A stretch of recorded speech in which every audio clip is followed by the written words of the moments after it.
Hey there, it's Ingrid Blackburn, and today we're going to create some watercolor panels using Brusho. I'm going to start off with some Brusho. I have a couple browns, dark and light, and then I have favorite leaf green, and then I'm using yellow as well. So with this stamp set, we're just going to primarily use one image. I have a rather large watercolor panel. This is 140-pound cold press watercolor paper. Use a little bit of a de-static tool on there, and then we're going to stamp in Versamark. And I'm going to speed this up and kind of skip around because you don't need to see me stamp the entire panel, but you can kind of get the gist here. Just rotating my image around and just inking it up in Versamark ink, which is a watermark ink. We're going to then put it in some white embossing powder. I'm using Alabaster White by Brutus Monroe. And we're going to get that heat set. And once that's all heat set, we're going to continue to stamp. Now the reason that I'm not stamping the entire panel and then adding my powder is because it's kind of hard to see on the white. So sometimes it helps to just stamp a couple images. Plus you don't want them to dry too much. Watercolor paper will absorb wetness. So it's better to do just 3 or 4 images and then get your powder on. And you can either heat set it or continue at that time. So here's our complete panel. You can see we have lots of images. You see them shiny there. And I like to do this before. There is an argument to be made about doing this afterward, but the reason that I like doing it before is some of those raised edges will trap some of this watercolor goodness, and that gives you some real different variation in your project. As we heat set our project throughout, it will kind of reheat the images and they kind of absorb a little bit of the color too. So if you really want it to be bright, bright, bright white, then do it afterward, but you're not going to get the same result. So that's kind of the difference. So I'm laying down a little bit of the Brusho there, and I decided to use a little bit of Os Blue, and that was a mistake, so don't do that. But I'm going to show you my mistake. I figure better you can learn from it and see how I problem solve in action. So I've got a little bit of yellow and a little bit of leaf green down, and you can see the Os Blue has a little bit of purple in it, and I wasn't thinking about that because that's the unique properties of Brusho. Brusho is really highly concentrated pigment, and what they do is they add different colors and together to form that one color when you're fully watercoloring with it. But when you just spritz it like this, you get that beautiful kind of variation. That's where we had the purple mixed in with the blue and the other shades to create that blue. Now you can see I was kind of dabbing away some of that ugliness. When that purple and yellow mixed, those are complementary colors and they don't like each other. So they turn ugly mud. So you can see parts of this is beautiful and parts of this is kind of So I'm just going to problem solve. I'm adding a little bit of brown here.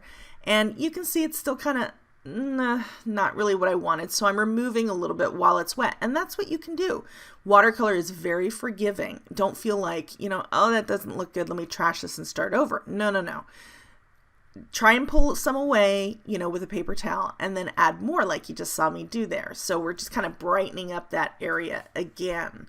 And that's really what you're going to do. You're just going to kind of work it until you have it look how you want.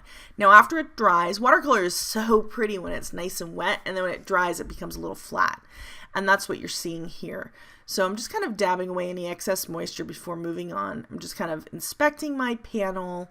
I'm just kind of assessing, okay, where do I want it? And I've kind of pointed out I need a little bit in there. So I'm adding a little yellow, adding a little bit of leaf green, and just kind of really trying to punch it up a little, but you want to be careful about doing too much of that at once. It's better to go a little at a time and build up. That's kind of where the magic in watercolor is. So here's some of that dark brown, and I'm sorry, I think I added light brown earlier. We're adding just a little teeny bit of dark brown and spritz that. And what's really interesting with this versus creating mud with yellow and purple is the dark brown's really pretty. It has those orange flecks in there. And it really adds a little something when you combine it with the green and the yellow. And I was really kind of going for a leafy fall feel, and that's what I feel like I achieved by adding some of that brown to it, because let's be honest, leaves do turn brown. So we're going to add a little teeny bit more in the upper right corner. I always like to remember the rule of thirds, and the rule of thirds is really placing things not always so equal, but I also in design always like to add things in odd numbers, and 3s work really well for me. 3s and 5s. So I just added kind of a third spot of brown, and it really kind of, the project needed it at this point. Now, if I were leaving it whole, it would have been perfect. But because it was so big, I ended up cutting it. So here you see me just adjusting, adding a little bit of Brusho color, and that I really wasn't able to pull very much away because I had dried so much using my my Ranger heat tool. So I'm adding a little Brusho to my craft mat, and I'm going to activate it there, and you can use it from there. And don't forget, you can use Brusho as watercolor. So I just kind of created my own watercolor. It's not going to have the same result as you see with all those flecks because you're blending it all together, but that gives you a little more to work with. It turned out great, didn't it? I love this panel. So now we're going to cut that in half. Oh, actually, before we do that, we're going to lightly spritz, and I cannot stress lightly enough, a clean paper towel, and we're just, or cloth, and we're just going to wipe away some of that Brusho that accumulated on your images. And you can see it's a lot accumulated. And then, you can also zap it with a heat tool if you want, just to kind of brighten it up again. I don't think I did that here, but I really did brush a lot away. I feel that you need to do that a little bit more when you're using anything that's a form of paint versus dye ink. Dye ink's much easier to pull that away. Paint, you need to kind of scrub it a little bit, not too hard. So we just got that into white embossing powder, got that heat set, and that's kind of where we're gonna go with these. I cut them down completely even. I had a 4.5 by 6 inch piece of watercolor paper. Forgive me, I do not know the metric conversion on that. And just added a little bit of the Tombow Mono Multi-Liquid Glue to the back there. I love using that when I'm working with watercolor because I can very easily move that around. It's a really strong adhesive. It's very forgiving to use.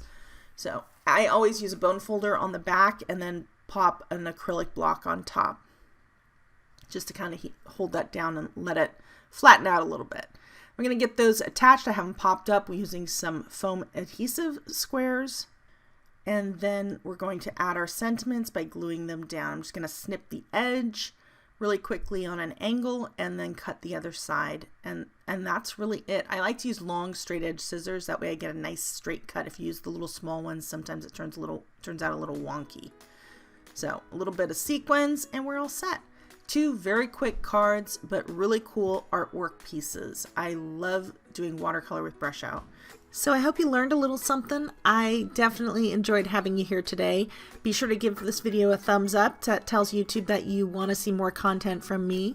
And if you haven't already, be sure to subscribe. Hit that notification bell so that you get notified the next time that I pop some fresh new content into the channel.